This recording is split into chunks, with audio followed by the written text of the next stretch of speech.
안녕하세요. 반갑습니다. 가족 치료 전문가 유 선생입니다. 이번 영상에서는요, 가정 안에서 좀 어색하고 서먹한 그런 분위기가 있는 그런 가족을 좀 더 화목한 가정으로 바꾸기 위한 전략 두 번째 시간인데요. 주절되기 대화법의 핵심인 부모님이 어떤 내용으로 이야기를 할 것인가에 대한 내용을 좀 더 자세하게 설명하는 시간을 갖도록 하겠습니다. 영상의 제목은 자녀는 부모에 대해 이야기를 듣고 싶다. 그리고 자녀는 부모가 어떤 사람인지를 잘 모르고 있다입니다. 자, 여러분, 자녀가 부모님에 대해 얼마나 알고 있을까요? 부모님의 기본적인 정보 이외에 부모님의 최근 직장 생활에서의 일들, 그리고 부모님이 잘 알고 있는 지인들과의 관계, 친구와의 관계, 좋아하고 있는 것들, 최근 들어서 부모님이 어떤 일을 하고 있는가에 대해서 자녀들은 얼마나 많이 알고 있을까요?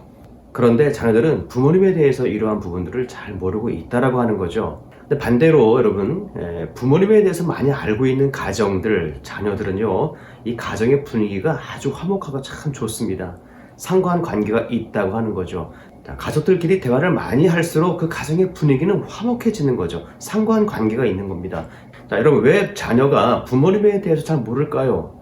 같이 살면서도 왜 모를까요? 그 이유는요, 딱 한 가지죠. 부모님이 자신에 대해서 자녀들에게 잘 이야기를 해주지 않기 때문입니다. 부모님이 부모님에 대한 이야기를 해 주어야만 알 수 있는 거죠. 알려줘야 알 수 있는 겁니다. 자녀들은 오랜 동안 함께 살면서 부모님의 특성, 성격, 인격, 습성, 이러한 것들은 잘 알고 있을 거예요. 그러나 정작 부모님의 삶에 대해서는 많이 모르는 것이 현실이에요. 부모님에 대해 모를수록 부모와 자녀와의 관계는 멀거나 어색할 가능성이 아주 많이 있습니다. 제 이야기를 좀 해보겠습니다. 저희 아버님 이야기인데요. 저희 아버님은 월남전에 참전하셨던 참전 용사셨습니다. 그런데 말이죠, 아버님이 돌아가시기 전까지 저는 아버님은 월남에 참전하셨다, 이것만 알고 있었던 거죠. 아버님이 어디서 어떻게 어떤 보직으로 어떻게 전쟁을 치렀는지에 대해서는 전혀 알 수가 없는 거죠. 아버님이 월남 베트남에 가서 전쟁했구나, 이 사실 한 가지만 알고 있는 거예요. 그렇게 평생을 살아왔습니다. 그러하다가 아버님께서 돌아가시기 직전에 제가 이제 병원에서 간호를 하다가 아버님께서 입이 트셨어요. 당신께서 베트남 전쟁에서 어떻게 전쟁을 치렀는지, 어디에서 하셨는지를 어느 날 쭉 이야기를 하는 겁니다. 굉장히 충격을 많이 받았어요. 이야기인즉슨 그 베트남의 날씨가 너무 더웠다라고 하는 거죠. 굉장히 더웠다. 그리고 그 장소를 말씀하시더라고요. 그래서 제가 구글을 펴서 구글 지도로 검색을 했더니 그 위성 사진이 나왔습니다. 아버님에게 위성 사진을 보여드렸더니 너무 반가워하시는 거예요. 그러니까 반갑다기보다도 당신께서 그 젊은 날 그 전쟁을 하셨던 그 지역이 이제 기억이 나는 겁니다. 그래서 여기가 해변이고 우리 부대가 이쪽에 있었고 하면서 저와 아버님 간에 아주 정말 친밀한 대화를 아주 오랜 동안 했던 그런 기억이 납니다. 아쉽죠. 아버님이 돌아가시기 전에 아버님이 어떤 삶을 살았는지에 대해서 제가 더 많이 알았다면 더 아버님 공감을 하고 더 친한 관계가 되지 않았을까라는 그런 후회도 없지는 않습니다. 그저 그냥 우리 아버님은 베트남에 가서 전쟁을 하셨다, 이 정도만 알고 있었으니까요. 자, 여러분, 혹시 여러분들 가정이 아직까지 어색하고 서먹하고 가족들이 모여 있을 때 대화가 없으신가요? 제가 그래서 이제 이 시간에는요, 부모님이 자녀에게 이야기를 하실 때 본인에 대한 이야기를 어떻게 하는지에 대해서 한번 몇 가지로 자세하게 좀 설명해 드리겠습니다. 첫 번째는요, 자녀와 함께하는 시간을 이용하라고 하는 겁니다. 자, 이 이야기에 대해서는 제가 앞전 영상에 자세하게 설명해 드렸습니다. 여하튼 자녀와 함께 있는 그 시간, 함께 있는 공간이 있다면 그 기회를 놓치지 말고 바로 말을 시작하라고 하는 것이죠. 그렇다면 두 번째는요, 그 말해야 할 때 내용이 있어야 되지 않겠습니까? 주제가 있어야 될 텐데요. 그 주제는 바로 납니다. 부모님 자신에 대해서 이야기하는 거죠. 주어가 저예요. 자녀에 대해서 이야기하는 것이 아닙니다. 너가 어떻고, 넌 이렇고 저렇고. 그러니까 자녀에 대한 이야기하기보다도 자신에 대해서 이야기하는 것이죠. 세 번째는 하루 일과 중 한 부분을 뚝 떼어서 이야기하라고 하는 것이죠. 최근 들어서 좋았던 일, 나빴던 일 중에서 한 부분을 딱 떼어내어서 그것을 스토리텔링식으로 이야기하면 됩니다. 네 번째, 자, 말씀을 하실 때 되도록이면 구체적으로 말씀해 주시면 좋겠죠. 장소, 시간, 사람 이름과 그 사람과의 관계 등 최대한 구체적으로 이야기해 주면 되겠습니다. 다섯 번째는요, 되도록이면 특별한 사건이 있었을 때 그 특별한 사건을 설명하면 더욱 좋겠죠. 임팩트가 있기 때문에 그렇습니다. 자, 여섯 번째는 좋았던 일을 우선적으로 이야기하라라고 하는 것이죠. 아주 행복했던 일, 누굴 만났는데 참 좋았다라든가 이런 일들을 좋았던 것을 먼저 우선적으로 이야기하시면 되겠고요. 일곱 번째는 그래도 나빴던 일도 있었지 않겠습니까? 기분 좀 상했던 일들, 뭐 갈등을 겪었던 일들, 이러한 일들도 차차 말씀하시면 되겠습니다.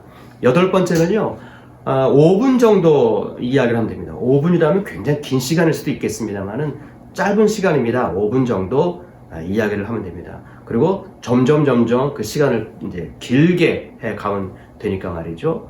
아홉 번째는 이 부모님의 정보를 자녀들에게 알려주기 위함이 목적이다라고 생각하시면 되겠습니다.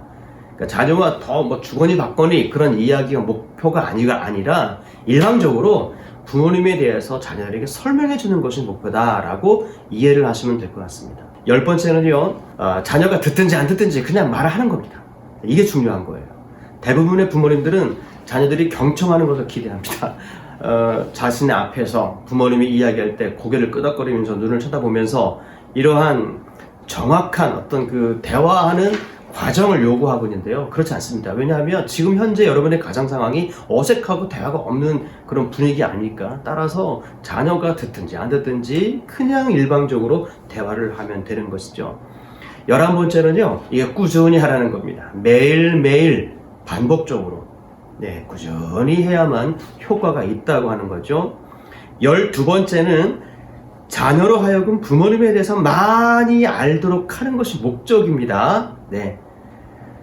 이 자녀가 듣든지 안 듣든지 부모님이 이런 저런 이야기를 하면은 자녀들은 말이죠, 어느새 우리 아버지가, 우리 아빠가, 엄마가 누구를 만났구나, 이 일에 대해서 기억을 하게 됩니다. 자동적으로 알게 됩니다. 왜 그럴까요? 귀가 열렸기 때문에 그렇습니다. 경청하지 않으려고 하더라도 같은 공간에서 부모님이 자신에 대해서 이야기를 하는데 그 이야기를 정말 하나도 안 듣는 그런 자녀는 없겠죠. 그렇죠? 13번째는요, 여러분, 시간이 흐르면서 그 어색함과 서먹함은 여러분 정말 기대하십시오. 점점 사라지게 될 겁니다. 진짜입니다. 점점 사라지게 되는 거죠. 어색함이 100점이었다면 시간이 한 달, 뭐 2달 정도 지나게 되면 어색함의 그 정도가 한 6, 70점대로 쭉 내려앉게 되는 거죠. 서먹함도 마찬가지입니다. 왜 그럴까요? 부모님이 자꾸 본인에 대해서 이야기를 해주기 때문에 그런 겁니다. 14번째, 최종적인 목표죠. 친구 같은 그런 가족 관계가 될 것입니다.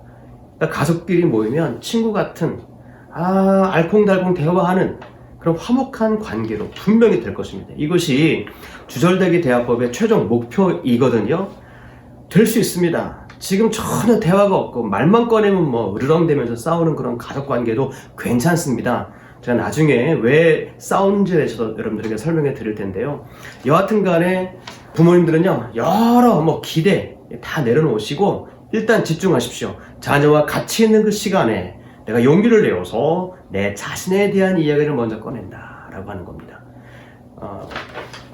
저는 서먹할 겁니다. 어색할 거예요. 그쵸? 안 해봤기 때문에. 평생 몇십 년 동안 안 해보셨기 때문에 참 힘들 것입니다. 입을 열어서 말을 꺼낸다는 그 자체가 굉장히 어려울 거예요. 하지만 여러분 한번 해보십시오. 한 번 하고 두 번 하고 하다 보시게 되면은 나중에는 말이죠, 요령이 생깁니다. 그리고 자꾸 이야기를 하게 되는 거죠. 자, 저희 아버님이 돌아가시기 직전에 그 월남전 참전했던 그 이야기를 듣는 제 자신을 바라보면서 여러분들도 자녀 입장에서 말이죠, 그래, 내가 부모님에 대해서 더 많이 알려주는 그런 부모가 되야 되겠다. 그리고 자녀 입장에서 우리 아버지, 우리 어머니는 이런 분이야 라고 좀 많이 알았으면 좋겠다. 그 결과로 여러분의 가정이 웃음이 만발하고 그리고 대화가 주거니 받거니 하는 그런 화목한 가정이 되었으면 좋겠습니다. 그러기 위해서는 부모님이신 여러분들이 먼저 용기를 내셔서 시도하시기를 바라겠습니다. 자, 그럼 다음에 더 좋은 내용으로 찾아뵙도록 하겠습니다. 영상이 마음에 드셨다면 여러분 구독과 좋아요 한번 꾹 눌러주시면 저게 큰 힘이 될 것 같습니다. 여러분 고맙습니다.